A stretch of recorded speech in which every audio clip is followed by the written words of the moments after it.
Fire brigade کے یقیناً جو ان کے پاس محدود ترین وسائل تھے اس کے لحاظ سے انہوں نے جو ہے وہ آگ بجھانے کی بھرپور کوشش کی، اور ایک جو ہے وہ فائر بریگیڈ کے ایک کارکن نے جو ہے وہ اس میں شہادت بھی جو ہے وہ حاصل کی، اور میں ان کو بلا شبہ جو ہے خراج تحسین پیش کرتا ہوں. لیکن نہ ان کی ٹریننگ کا کوئی انتظام تھا، نہ ان کے لیے جو ہے وہ آگ سے بچاؤ کے لیے وہ لباس تھا جس کو پہن کر وہ اندر گھس سکتے، نہ ماسک تھے، نہ آکسیجن ان کے پاس تھا جو ہے، اور اس کی وجہ سے جانوں کا زیادہ جو ہے وہ کئی گنا زیادہ ہو گیا. اور پھر پلازا کے اندر بھی جو صورتحال تھی وہاں پر جو ہے وہ کوئی انتظام اندر جو ہے وہ نہیں کیا گیا تھا، انکروچمنٹ تھی، تجاوزات تھی، جس کی وجہ سے لوگوں کو باہر نکلنے میں بڑی دشواری کا سامنا کرنا پڑا ہے. تو یہ ایک حادثہ ایسا ہے. پھر لاہور کے اندر جو ہے ابھی بسنت میں بھی جو ہے وہ لوگوں کی جانیں گئیں. اس سے پہلے جو ہے وہ لاہور شہر میں بھی جو جہاں کا انفراسٹرکچر کراچی سے بہت بہتر ہے، لیکن وہاں پر بھی ایسی غفلت دیکھنے میں آئی کہ ایک بچہ اس کی والدہ جو ہے وہ وہاں گٹر میں گر کر جو ہے وہ اپنی جان سے ہاتھ دھو گئے تھے. تو یہ چیزیں ایسی ہیں جو ہمارے ذہن کو جھنجھوڑنے کے لیے کافی ہے. اب بہت ہو چکا، اموات بہت ہو چکے، حادثے بہت ہو چکے جو ہے، اور ہم نے بہت دکھ سہ لیے. اب ضرورت ہے بیدار ہونے کی، کہ ہماری قیادت بیدار ہو، ہمارے حکمران بیدار ہو، ہمارے پالیسی ساز بیدار ہو، اور واقعتاً اگر ہم نے پاکستان کو ایک ترقی یافتہ ملک بنانا ہے، پاکستان کی ترقی کے متعلق سنجیدگی کے ساتھ سوچنا ہے، کیونکہ بڑے مسائل ہیں، بجلی انتہائی مہنگی ہے، پانی لوگوں کو جو ہے وہ دستیاب نہیں ہے، اور ٹریفک کا نظام جو ہے وہ درست نہیں ہے، تعلیم کا معیار جو ہے وہ بہت کم ہے، تعلیم پر جو ہم اپنا بجٹ خرچ کرتے ہیں وہ بجٹ بھی کم ہے، لیکن جو خرچ ہوتا ہے وہ بھی درست جگہ پر خرچ نہیں ہوتا. تو سب سے پہلے ہم نے تعلیم کے معیار کو بلند کرنا ہوگا، اس کو انٹرنیشنل سٹینڈرڈ پہ لانا ہوگا. تعلیم پنجاب کا مجھے ایک بڑی اچھی چیز پتہ چلی کہ وہاں کے وزیر تعلیم کا بیٹا گورنمنٹ اسکول میں جو ہے پڑھ رہا ہے، تو یہ ایک اچھی چیز ہے. سندھ کے بھی جو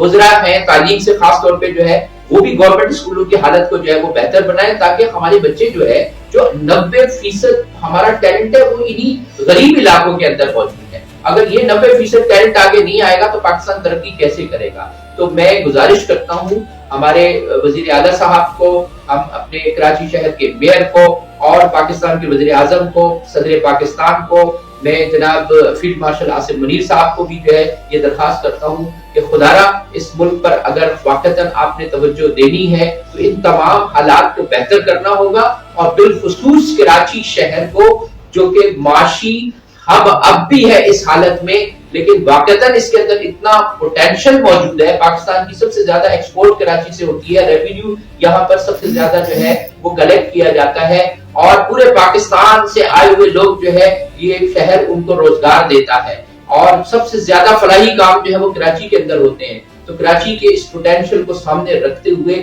کراچی پر خصوصی توجہ دے، تاکہ صرف کراچی ہی نہیں بلکہ پورا پاکستان جو ہے وہ ترقی کے سفرات کو سمیٹ سکے. ڈاکٹر صاحب بہت ہی عمدہ آپ نے اپنے دل کی کوئی باتیں کہی، کیونکہ آپ نے پھر بھی بلوچ خاطر رکھا.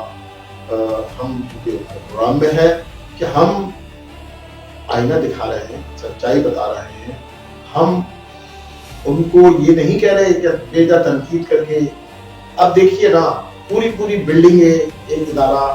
جس کو سندھ بلڈنگ کنٹرول اتھارٹی کہا جاتا ہے، 10 لاکھ ٹاور یا دیگر کئی جگہوں پر وہ انکروچمنٹ یا دیگر بلڈنگیں وہ بنواتے بھی خود ہیں، توڑ بھی دیتے ہیں، توڑواتے بھی ہیں. ایس بی سی کے ادارے کی بات کر رہا ہوں.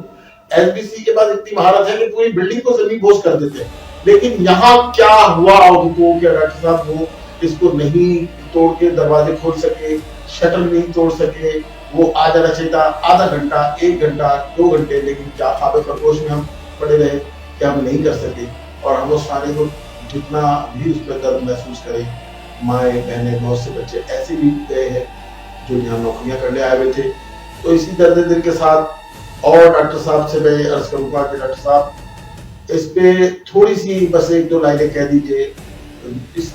سانے سے ہٹ معاشی طور پر ہم بنیادی سہولیات عوام الناس کو ہمارے حکمران نہیں دے پا رہے، اور ہم عوام ان سب سے محروم ہیں، اور اس کی آوازیں بلند ہونا شروع ہو گئی ہیں کراچی میں بھی، دیگر جگہ پہ. ذرا سا آپ اس پر بتائیے کہ کیا اس کا کیا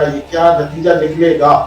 جی، میں نے جیسے آپ کو پہلے کہا کہ $1 ارب کی انویسٹمنٹ چائنا شہر کراچی میں کرنا چاہتا ہے. اب اس کے لیے سازگار فضا